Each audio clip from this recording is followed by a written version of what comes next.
दोस्तों, जैसा आप सभी को पता है, हिंदी हमारी मातृभाषा है। तो आइए समझते हैं। मनुष्य एक सामाजिक प्राणी है जो भाषा के माध्यम से अपना और अपने समाज में ज्ञान विज्ञान का विकास कर सकता है। भाषा के अभाव में समाज की कल्पना भी कर पाना संभव है। मतलब मनुष्य जो है वो एक सामाजिक प्राणी होता है, और जब एक सामाजिक प्राणी है तो वो समाज में रहता है, और उसको इन्हीं सब के लिए भाषा के माध्यम से ही हम बातें कर पाते हैं। भाषा एक साधन है जिसके माध्यम से मनुष्य सोचता है और अपने विचारों और भावों को दूसरों तक पहुंचाता है। हमारी सभ्यता और संस्कृति के विकास का आधार भी भाषा ही है।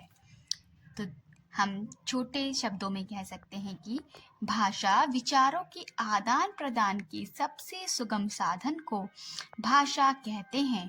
मतलब जब हम अपने विचारों को एक दूसरे तक पहुंचा रहे हैं, एक दूसरे को बता रहे हैं, वो भाषा कहलाता है। भाषा शब्द संस्कृत की भाष धातु से बना है, जिसका अर्थ है बोलना।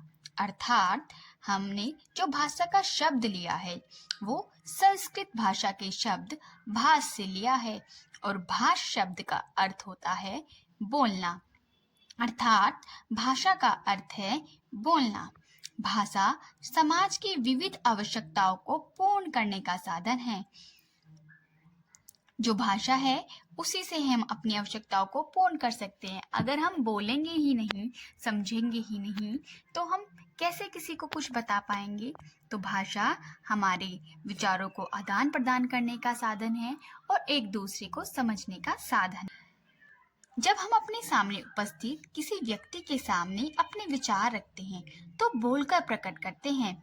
जब किसी दूर दूर रहने वाले व्यक्ति तक अपनी बात पहुंचाते हैं तो लिखकर पहुंचाते हैं। अर्थात भाषा के दो रूप होते हैं, एक होता है मौखिक और एक होता है लिखित। मौखिक भाषा में हम अपने शब्दों को दूसरों तक बोलकर पहुंचाते हैं, जबकि लिखित भाषा में हम अपने शब्दों को बोलकर नहीं, लिखकर दूसरों तक पहुंचाते हैं।